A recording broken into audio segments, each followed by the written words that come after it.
And welcome to Geopolistry. I'm your host Perv. Let's get started. This is China, the world's most populous nation, which has seen enormous economic growth over the past few decades and has risen from being one of the poorest countries in the world to becoming the world's second largest economy. All this was made possible by the country's huge workforce, which till date is the largest in the world. But now, China's population is aging fast and its workforce is shrinking. This poses the biggest challenge to China's socio-economic progress in the future. But this comes as a result to government's forced alterations to the country's demographics. Let's rewind a bit. It's 1949 and the CCP has just established the People's Republic of China under Mao Zedong. Though he managed to unify most of China and won a civil war, but he wasn't good at managing internal affairs and things like the economy. He promoted having multiple kids in a family, thus, the fertility rate of China shot up.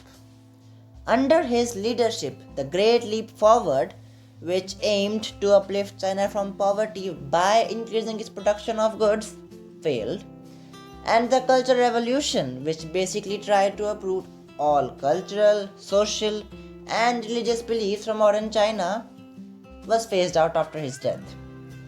Millions of people died for nothing in his purges. Let's fast forward to 1979 and Mao is dead, leading to the purge of Gang of Four, and which in turn led to the rise of Deng Xiaoping. And this guy is no joke. He was a firm communist who in his 20s started activism in China, took part in military campaign in Guangxi, joined the CCP, survived Long March and the Japanese invasion, resumed the war with nationalists and won it. He became the paramount leader of China despite never officially becoming the president. This guy spearheaded the normalization of diplomatic ties with many countries, opened up the economy, modernized Chinese agriculture, industry, defense, science and tech. He paved way for China to become what it is today. You know what was common in the 1970s? Paranoia. And not just any paranoia. It was the fear of overpopulation. It was a time of apocalyptic visions of having too many people in the world. This worldwide phenomena reached the doorsteps of China as well, to which it reacted by implementing the one-child policy. All seemed well for the many coming years. China's fertility rate declined considerably and the economy grew tremendously. But now this one-child policy's side effects are catching up. What happened here is that children born under one-child policy were now having their own kids, but most preferred having only one child due to family and societal pressures, which saw having more than one child as unethical. If you are wondering why this is such a bad thing, well, here's the math for you. Imagine a couple in the 1980s who had a son, who in 2000s married a girl who is also a single child of another couple. Now this new couple will further have only one child.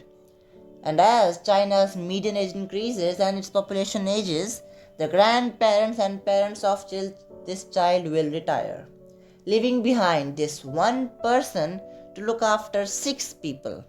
Now this is what we call dependency ratio, and the more you have it, the more the troubles. Now China is in a crucial stage of its development, where it needs its huge workforce a lot. But this is also the time when China is undergoing this huge demographic change, like Japan in the 1970s and 80s. Now, the Chinese government is preparing for this demographic bomb to explode and bracing for the impact.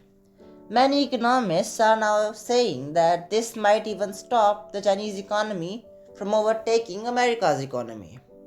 But these are just speculations and predictions. Let's see what happens next. You are watching Geopolistry. I was your host Perv. See you again.